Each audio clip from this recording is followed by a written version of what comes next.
Good morning class. आज हम लोग जनसंख्या शिक्षा की आवश्यकता और महत्व के बारे में जानेंगे और ये भी जानने का प्रयास करेंगे कि क्या ऐसी जरूरत पड़ गई या क्या आवश्यकता हो गई जिससे हमको जनसंख्या को शिक्षित करना पड़ा। ठीक है ना। तो इसमें आप लोग देखें जो लिखा हुआ है, वर्तमान समय में जनसंख्या शिक्षा का विरोध न केवल हमारे लिए आत्मघाती वरन इससे हमारे देश की सभी प्रकार की प्रगति की आशाएं छीन होती है। यानी कि जब जनसंख्या बढ़ जाएगी तो ऑब्वियस सी बात है उनकी आवश्यकताएं बहुत ज्यादा बढ़ जाएंगी। जब आवश्यकताएं बढ़ जाएंगी तो हर क्षेत्र में हर प्रकार की आवश्यकताएं बढ़ेंगी, चाहे वो बेरोजगारी से संबंधित हो, चाहे वो पालन पोषण से संबंधित हो, भरण पोषण से संबंधित हो। ठीक है ना। तो इस वजह से जनसंख्या शिक्षा को विशेष महत्व दिया गया है कि अगर हमारी जनसंख्या शिक्षित होगी तो जनसंख्या की जो दर है बढ़ने की वो इतनी अधिक ना होकर सीमित हो जाएगी। मलैया ने लिखा है, देखिए, जनसंख्या द्रुत गति से बढ़ने से विकास कार्यों में बड़ी रुकावट आती है। यद्यपि स्वास्थ्य विभाग द्वारा चलाए जा रहे परिवार नियोजन कार्यक्रम परिवार सीमित करने में सहायक, तथापि हमें उन विद्यार्थियों को जनसंख्या भी देनी होगी जो आने वाले वर्षों में माता पिता बनेंगे। ठीक है। तो आप इस कोटेशन को लिख लीजिए। ठीक है। तो इसको आप लोग पढ़ लीजिए और इस मतलब इसकी आवश्यकता को जो परिभाषा दी है उसको आप लोग लिख भी लीजिए। ठीक है। ये हो गया। और इसके बाद कुछ आवश्यक बातें लिखी हुई हैं टी.एस. मेहता के द्वारा, उनको भी आइए हम लोग देख सकते हैं। आधुनिक समाज की जटिल हो रही समस्याओं का प्रभावी ढंग से सामना करने के लिए युवकों या युवतियों को तैयार करना। ठीक है ना।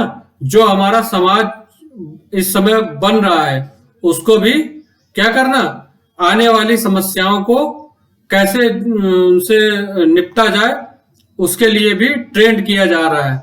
उन्नत मानव जीवन को सुनिश्चित करना, सभी बच्चों को अनिवार्य निःशुल्क शिक्षा प्रदान करना, राष्ट्रीय प्रौढ़ शिक्षा कार्यक्रम को सफलतापूर्वक क्रियान्वित करना, आवास, जल वितरण, स्वच्छता तथा खनिज साधनों की कमी से बचाना, आधुनिक जीवन में निराशा से बचना, मानव जाति के अस्तित्व को सुनिश्चित करना, अपने प्रजनन व्यवहार के बारे में उत्तरदायित्वपूर्ण ढंग से निर्णय लेना। यानी कि जो भी हमारे घर से लेके समाज से लेके देश के लिए जो भी आवश्यक चीजें हैं उनका पालन करना, जो हमारे प्रौढ़ लोगों के लिए शिक्षा व्यवस्था है उनको प्रौढ़ शिक्षा के फलस्वरूप शिक्षा प्रदान करना। ठीक है ना।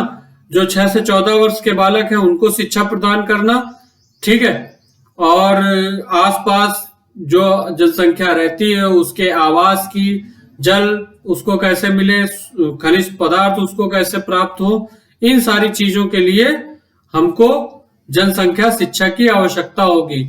जब हमारे परिवार छोटा होगा तो हम उन चीजों की पूर्ति आवश्यक कर सकते हैं।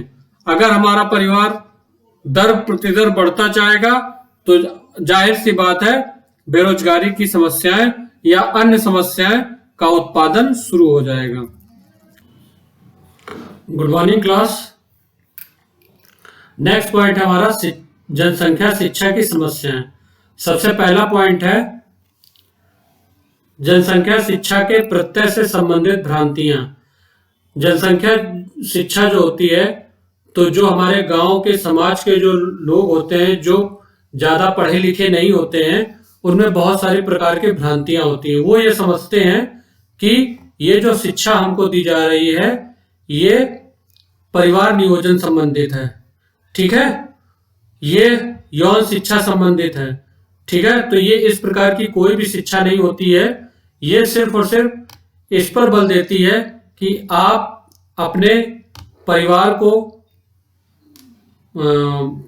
परिवार के भरण पोषण के लिए किस प्रकार से आप जनसंख्या को नियंत्रित कर उनकी आवश्यकताओं की पूर्ति कर सकते हैं। इसके बाद नेक्स्ट पॉइंट है छोटे परिवार के बारे में उपयुक्त अभिवृत्ति की कमी।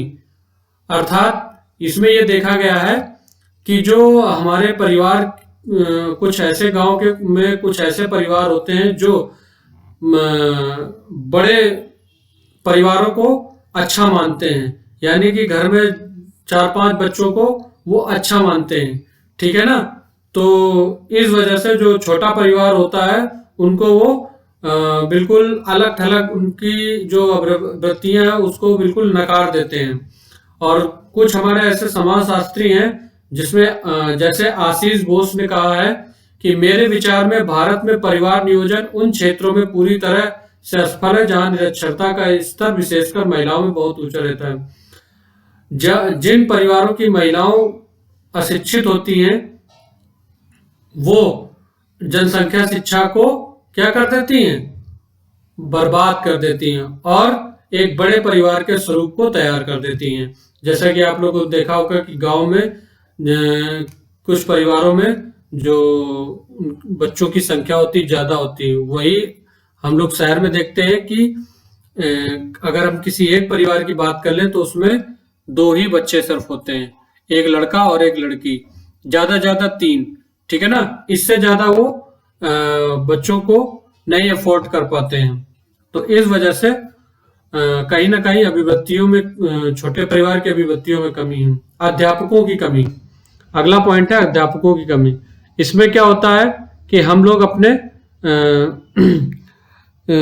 अध्यापक के माध्यम से जो भी शिक्षा समाज तक, गांव तक पहुंचाना चाहते हैं वो नहीं पहुंच पाती है, जिससे कि जो निरक्षरता के कारण जनसंख्या में वृद्धि होती जाती है। अगला पॉइंट है पाठ्यवस्तु। आप लोगों ने देखा होगा कि हम लोग ग्रेजुएशन तक के इस पाठ्यक्रम में आजकल जनसंख्या शिक्षा को इम्प्लीमेंट किया है, ताकि जब किसी व्यक्ति अपनी वैवाहिक जीवन में प्रवेश करे तो वो ये जाने कि जनसंख्या शिक्षा किस प्रकार से पूरे समाज को महत्वपूर्ण है या फिर देश के लिए कैसे महत्वपूर्ण योगदान दे रही है। तो हमको इसके लिए पाठ्यवस्तु में इसको शामिल करना पड़ा। शोध संबंधी जो जनसंख्या शिक्षा संबंधी शोध हो रहे हैं और वो अभी प्रारंभिक अवस्था में इतने ज़्यादा इम्प्लीमेंट नहीं हो पा रहे हैं कि उससे कोई एक फाइंडिंग निकल सके। इसके बाद जनसंख्या शिक्षा को सफल बनाने के सुझाव।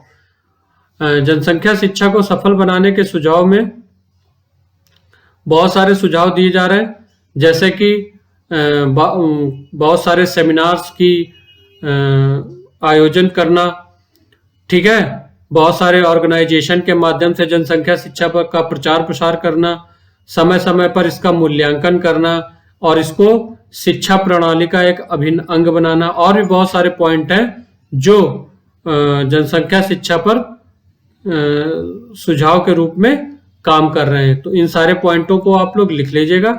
ये चैप्टर आपका यहीं पे खत्म होता है, ठीक है। इसके बाद हम लोग नेक्स्ट चैप्टर पढ़ेंगे और जो आपका लास्ट चैप्टर होगा, ठीक है। तो आप लोग बेटा वीडियो को जरूर देखो और जो भी आपकी क्वेरी हो उसको आप लोग जरूर पूछिए, ठीक है। Thank you.